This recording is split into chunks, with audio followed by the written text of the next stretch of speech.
vamos a hablar un poquito del cáncer de mama, unas cosas un poquito generales, ¿vale? Entonces, primero vamos a centrar un poquito el tema, que es la glándula mamaria. La glándula mamaria está formada por unos aproximadamente 20 lóbulos, que a la vez tienes los lobulillos, que es donde se produce la leche, unos conductos que conducen la leche hasta el pezón.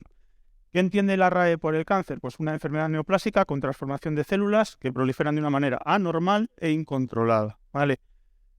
Tumoraciones de mama. Tumoraciones de mama, en la mama, como hay muchos tipos de tejidos, pues tenemos muchos tipos de tumores, ¿vale? No todos son malos, tenemos tumoraciones benignas tipo fibroadenomas, tumores filodes, lipomas, y luego ya tenemos lesiones que pueden considerarse de alto riesgo porque pueden llegar a producir un cáncer, tipo una hiperplasia típica, y a una adenosis esclerosante que aumenta en el riesgo de cáncer de mama, y luego las lesiones malignas, que no solo tenemos el típico cáncer de mama, que es el carcinoma ductal infiltrante, es lo que se entiende normalmente por un cáncer de mama, tenemos otro tipo de tumores, ¿vale?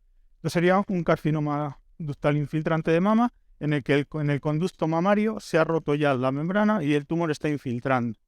Entonces, bueno, pues el cáncer de mama se estima que en el año 2020 se diagnosticaron unos 34.750 casos. Como veis, es el tumor más frecuente en las mujeres, con muchísima diferencia además respecto al siguiente, el de colon, 11.000. Entonces, ¿esto que lleva? Pues a que también sea la principal causa de muerte por tumor maligno en la mujer, con unas 6.000 muertes aproximadamente al año. Pero, si nos fijamos en la prevalencia, vemos que para el año 2020 había aproximadamente más de 500.000 de mujeres diagnosticadas de cáncer de mama y vivas, ¿vale? Entonces, ¿esto qué nos lleva? Pues que tiene una supervivencia global del 89%, cosa que no puede decir prácticamente ningún tipo de tumor. Tenemos una serie de factores de riesgo. El principal, el sexo, lógico, evidente. La mujer tiene más tejido mamario, el tumor de mama en el varón es aproximadamente un 1%. La edad, a más edad, más probabilidad de tener un cáncer de mama. Se estima que más o menos menos de 30 años solamente habrá un 1% de los tumores de mama. Antecedentes de patología mamaria. Pues tanto de cáncer como de lesiones de alto riesgo nos aumentan la probabilidad de tener un cáncer de mama. El aumento de la exposición de estrógenos, menarquia temprana, menopausia tardía, nulíparas, primíparas tardías. Cuanto más exposición al estrógeno, mayor probabilidad de tener un cáncer de mama. Terapia hormonal, con lo mismo, ¿no? Con estrógenos durante largos periodos tras la menopausia, las radiaciones ionizantes. Y luego estos tres, en estos es en los que podemos tomar un poquito de conciencia, o quizá son los únicos tres los que podríamos prevenir, ¿no? La obesidad, el tabaco y el consumo del alcohol. Esto sería el número estimado de casos de cáncer que serían atribuibles al consumo de alcohol en España. Si os fijáis, son 4.500 más 2.000 y pico, o sea, aproximadamente casi 10.000 casos de cáncer atribuibles al alcohol en España. Vamos a cambiar un poquito de tercio y nos vamos a ir a la clínica del nódulo del cáncer de mama. Lo más frecuente que nos viene a la consulta, el nódulo palpable, y del programa de screening, pacientes totalmente asintomáticas que vienen del programa de screening de la Junta de Castilla y León y que vemos en la consulta, y después de hacerle los estudios pertinentes tienen un cáncer de mama. Pero también tenemos que puede tener otro tipo de clínica, mucho menos frecuente. Es mucho más frecuente en cualquier en otro tipo de patologías mamarias. El dolor mamario, la secreción por el pezón, retracciones del pezón, exaltaciones cutáneas. En estos casos, por favor, consultar al médico. Un dolor mamario que no tiene relación con el ciclo menstrual y que además es distinto al dolor habitual, hay que consultar. Vale, para evitar esto gracias a Dios ya no se ve, o es muy raro verlo. Los tumores ya tan infiltrativos, exteriorizados, pues bueno, esto, por desgracia, algunos se ve todavía, ¿eh? Métodos diagnósticos, pues tenemos la mamografía, la ecografía y la resonancia mamaria. Los tres son complementarios, ninguno es mejor que el otro, se complementan entre ellos. ¿Vale? En todas las lesiones mamarias habrá que hacer una biopsia, y para el estudio de extensión, una vez diagnosticado el tumor, pues tenemos estas tres pruebas, la gamma ósea, el PET y el escáner. Vamos a ver. Bueno, la mamografía. Pues la mamografía, este es el mamógrafo del hospital, y bueno, pues las imágenes que da, y muy importante para los programas de screening, independientemente para el estudio de lesiones que vengan a la consulta. En los programas de screening surgen muchas lesiones que algunas, no todas, terminan siendo un cáncer de mama. Por eso es muy importante hacerse la mamografía. La ecografía, prueba complementaria, nos ayuda a veces en imágenes que se ven en la mamografía, pues a ver que pueda ser algo, que pueda no ser nada. Y bueno, pues da este tipo de imágenes difícilmente interpretables por alguien que no sea radiólogo. Y también está indicada pues, en pacientes jóvenes antes que la mamografía. La resonancia pues, nos da este tipo de imágenes y nos complementa los otros dos estudios. La biopsia, bueno, la biopsia la podemos hacer por palpación. Es poco frecuente que a día de hoy la hagamos por palpación y sí que es más frecuente que la hagan nuestros compañeros radiólogos bien por ecografía o bien por mamografía. Consiste básicamente en esto, se mete una aguja que lleva un troquel y que nos coge una muestra bastante grandecita para hacer el estudio. Y a día de hoy también tenemos esto, biopsia asistida por vacío. Esta es una máquina que había antes en muy pocos hospitales. Hoy, a día de hoy, el mamógrafo que tenemos en nuestro hospital nos permite hacer biopsias asistidas por vacío. ¿Vale? ¿Qué consiste? Pues que es básicamente comerse la lesión en trocitos para tener una biopsia bastante grande y eliminar la lesión, normalmente microcalcificaciones de mama. Como factores pronósticos del cáncer de mama, pues los típicos y conocidos, el tamaño tumoral, la afectación linfática y las metástasis a distancia, que nos da la clasificación TNM y el estadio tumoral. Esto nos va a dar una idea del pronóstico de ese tumor. Pero ¿qué pasa? Que en la mama pues es un tumor que se conocen muchas más cosas. Entonces es un tumor que ha habido muchos más avances, del cual conocemos muchas más cosas que nos van a indicar el pronóstico de ese tumor. Entonces tenemos todas estas. El tipo histológico, el grado histológico, cuanto más diferenciado esté, mejor pronóstico. Los receptores hormonales, si el tumor responde, es un tumor que responda a los estrógenos o no. Si responde a estrógenos tendrá mejor pronóstico. El prototipo gen ER2, que cuando era, antes se consideraba que cuando era positivo era indicador de mal pronóstico, a día de hoy tenemos tratamientos dirigidos contra el ER2, con lo cual ha mejorado mucho el pronóstico de estos tipos de tumores. Índices de proliferación, KI67, el MIB1, nos van a indicar a qué velocidad, entre comillas, crece ese tumor. Y luego datos de invasión vascular, la mutación del P53 y el subtipo intrínseco, que luego hablaremos un poquito más de ello, un poquito más adelante, ¿vale? ¿Qué tratamiento tenemos? Pues tenemos para la mama lo mismo, tenemos mucho arsenal terapéutico. Tenemos tratamientos neoadyuvantes que podemos dar antes de la cirugía en ciertos casos. Tenemos el tratamiento quirúrgico, la quimio, la radio, la hormona. ¿Qué pasa? Que esto no es igual para todas las pacientes. Es necesario individualizar mucho el tratamiento de una paciente con cáncer de mama. Entonces, vamos a dar 4 pinceladas de los tratamientos. Me voy a centrar un poco más en la cirugía, ya que es lo mío. Y bueno, pues tenemos tratamiento no ayudante antes de la cirugía. Para tumores localmente avanzados, tumores triple negativo, tumores inflamatorios, ganglios afectos al diagnóstico. En todos estos se puede plantear un tratamiento quimioterápico antes de la cirugía. Ya os digo, esto son pinceladas un poco genéricas, luego hay que individualizar en cada paciente. La cirugía. Pues bueno, vamos a hacer un pequeño repaso histórico para que veáis un poquito cómo ha evolucionado, sobre todo en los últimos años, cómo ha evolucionado todo el tratamiento del cáncer de mama desde el punto de vista quirúrgico, ¿no? Primeras descripciones, 2500 a.C., se quitaba la mama a fuego y hierro, así, a lo bestia. Después, Celsius, 30 años antes de Cristo, empiezan los conceptos de radicalidad, hay que quitar todo. Galeno, pues eso, es decir, ese señor, ampliaciones amplias. En el siglo XVI se empieza a hablar de la importancia de los ganglios axilares.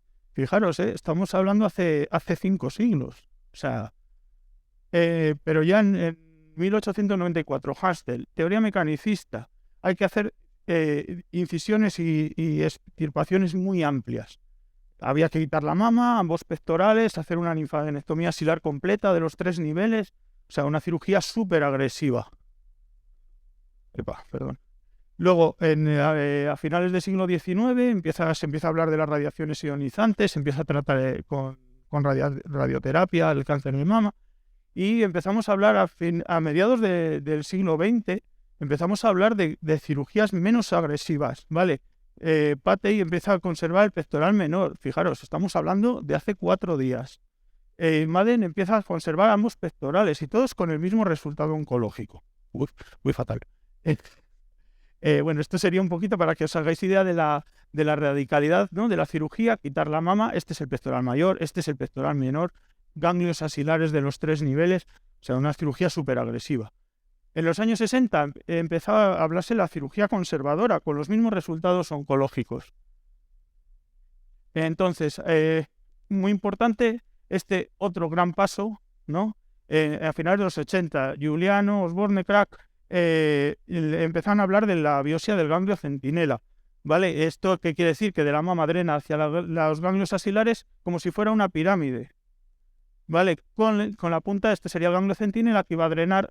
Este primer ganglio es el que va a coger todo el drenaje de la mama y de ahí va a ir a los siguientes. Esto tendrá importancia en el tratamiento de la axila. Ahora lo veremos. Entonces, ¿qué quiere decir esto? No podemos ir al quirófano así. Al quirófano hay que ir con todo muy pensado, muy programado. ¿Vale? Entonces podemos hacer mastectomía, cirugía conservadora. Cuando la cirugía conservadora no va a conseguir un buen resultado estético, pues hay que ir a una mastectomía.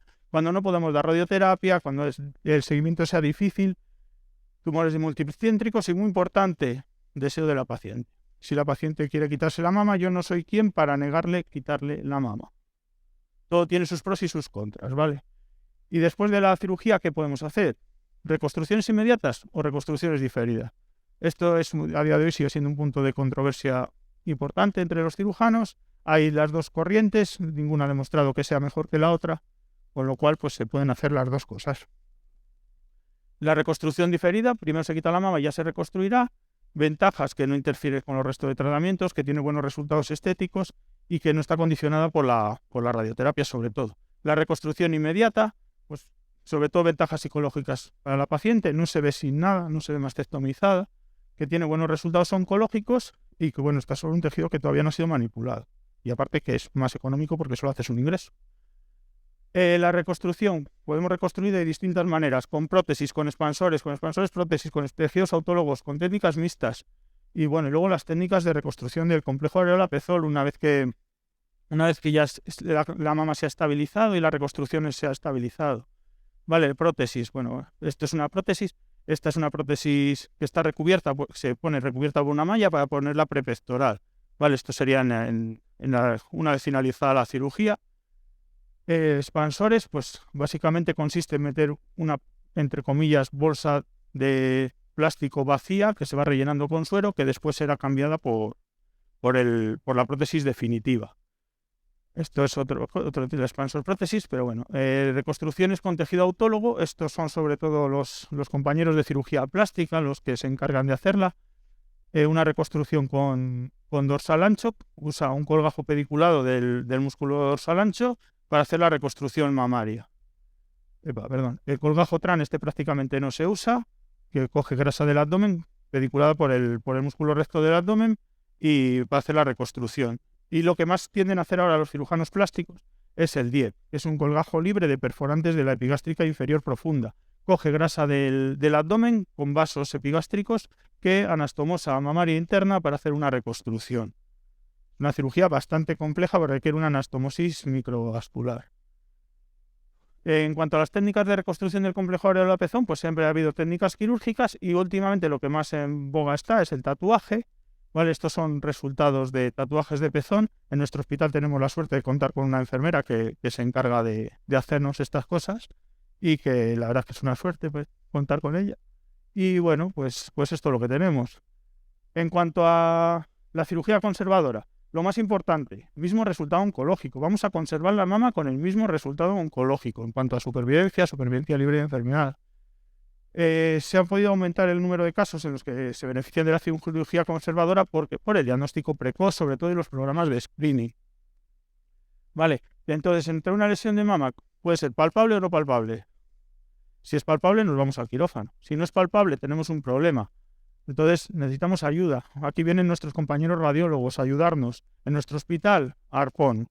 ¿Vale? Lesiones que no se tocan, queremos hacer una cirugía conservadora, tenemos que ponerles un arpón. ¿Qué es esto? Básicamente, poner un alambre en el que nos indique dónde está, porque si no, imaginaros buscar aquí esa lesioncita en todo esto. Pues misión imposible. En cirugía conservadora, ¿qué podemos hacer? Tumorectomías, que es básicamente quitar el tumor, limitada un poco por la relación entre la mama y el tumor y el resultado estético que va a conseguir, y técnicas oncoplásticas, ¿vale? Son un punto intermedio entre la cirugía plástica y la tumorectomía. En cuanto a la cirugía conservadora para tumorectomía, siempre vamos a intentar usar cicatrices de baja visibilidad, ¿vale? Periareolares, línea axilar, submamaria, surco submamario. Bueno, pues cirugías que se vean poco, ¿vale? Intentar hacer la incisión lo menos visible posible para intentar conseguir un mejor resultado estético. En cuanto a las técnicas oncoplásticas, usan patrones mucho más complejos, con pedículos, con grandes resecciones de tejido. Aquí quitaríamos todo el polo inferior y mantendríamos el complejo oral de pezón irrigado por un pedículo superior. Aquí, estos son distintos patrones que, bueno, tampoco nos vamos a liar porque simplemente pues que veáis un ejemplo, ¿no? Un patrón vertical de doble rama que quitas todo el patrón, todo el tejido inferior, se queda el pedículo irrigado por un pedículo inferior y queda una cicatriz en el surco submamario, periareolar y una vertical hacia el sur. En cuanto a la cirugía axilar, bueno, pues el ganglio centinela, un poco lo que vamos a ampliar un poquito lo que comentábamos antes, ¿vale? Siempre tiene indicación siempre que la axila sea clínica y ecográficamente negativa y cuando en caso se nos queda que hacer mastectomía por un carcinoma intraductal o alto riesgo de invasión, ¿vale? El ganglio centinela, lo que comentábamos, se inyecta una sustancia, un isótopo radioactivo, normalmente periareolar, que va a difundir hacia la axila, hacia ese primer ganglio. Ese primer ganglio es el que nosotros vamos a detectar en quirófano. ¿Verdad? Tenemos una sonda que detecta esa radiación, que aquí la vemos, una radiación mínima, y que nos permite extirpar esos ganglios. ¿Qué vamos a hacer? Analizarle. ¿Que el ganglio no sale negativo? Pararíamos la cirugía y esperaríamos el análisis definitivo. ¿Que sale positivo? Tendríamos que hacer una limpieza axilar como se ha hecho siempre. Esto era así hasta que nos llegó otra vez el señor Giuliano, del que habíamos hablado antes, y nos sacó este estudio en el que en ciertos casos se podría obviar tanto el análisis intraoperatorio como incluso siendo el ganglio positivo la linfadenectomía axilar. Son casos muy concretos, pero bueno, ahí está. Entonces, en cuanto a luego los tratamientos después de la cirugía, tenemos tratamientos adyuvantes para el control local, la radioterapia. Para el control sistémico, quimio, hormona, terapias dirigidas. La radioterapia, siempre que se hace una cirugía conservadora, este es uno de los principales contras, entre comillas, de la cirugía conservadora, que es que nos obliga a dar radioterapia. La radioterapia se tolera bastante bien. Entonces, esto sería un generador de radioterapia, un acelerador. Y luego, en los últimos años, se está hablando mucho de esto, de la radioterapia intraoperatoria, incluso con equipos portátiles. Hay en comunidades autónomas, por desgracia, no en la nuestra, en la que disponen de equipos portátiles de radioterapia que se trasladan a los hospitales, sobre todo hospitales pequeños que no disponen de servicios de radioterapia, y dan un bus de radioterapia intraoperatoria en el lecho mamario para disminuir la recaída local. En esto hay todavía muchos estudios, se está estudiando y se está avanzando mucho en este tema para ver exactamente cuáles son los tumores que más se van a beneficiar de ello y las pacientes que más se van a beneficiar de ello. La quimioterapia, bueno, pues diversas combinaciones, antraciclinas, tasanos, otros agentes que usan. Y aquí es donde vamos a hablar de casos en los que no es necesaria la quimioterapia, perdón. Tumores seleccionados de buen pronóstico. Si cumplen todos estos, tumores pequeños, que sin ganglios, con receptores positivos, ER2 negativo, un índice de proliferación muy bajo, grado 1, no es necesario dar la quimioterapia. Son pocos, pero ahí están. Y luego, en cierto tipo de tumores en los que serían en un estadio intermedio, que todo esto no cumple todos estos criterios y que nos les marca el SACIL, tendríamos que hacer una plataforma genómica, en nuestro caso el PAN50, que nos va a dar los tumores que se van a beneficiar de no recibir quimioterapia. Vale, esas plataformas lo que nos va a hablar es de los subtipos moleculares del cáncer de mama.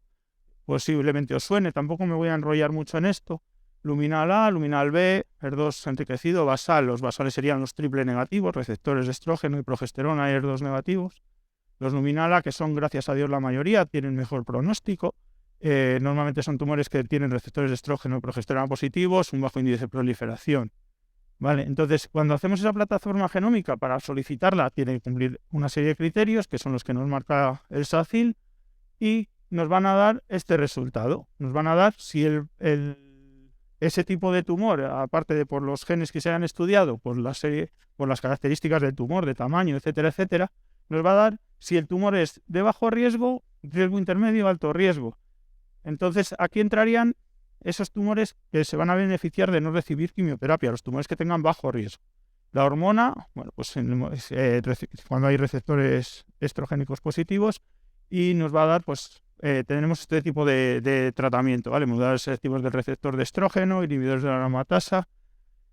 Tampoco nos vamos a enrollar mucho en esto. Terapias dirigidas, lo que os comentaba, el anti-ER2, lo que normalmente conocemos como la vacuna, esa que nos ponemos una vez al mes durante un año, es el trastuzumab.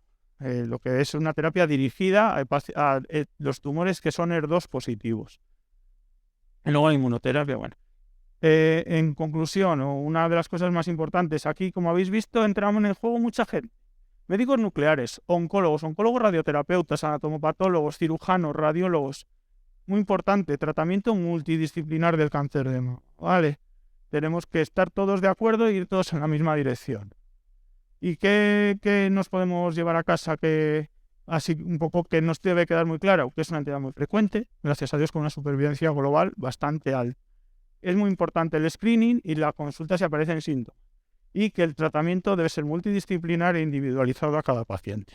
Y nada más. Pues muchas gracias.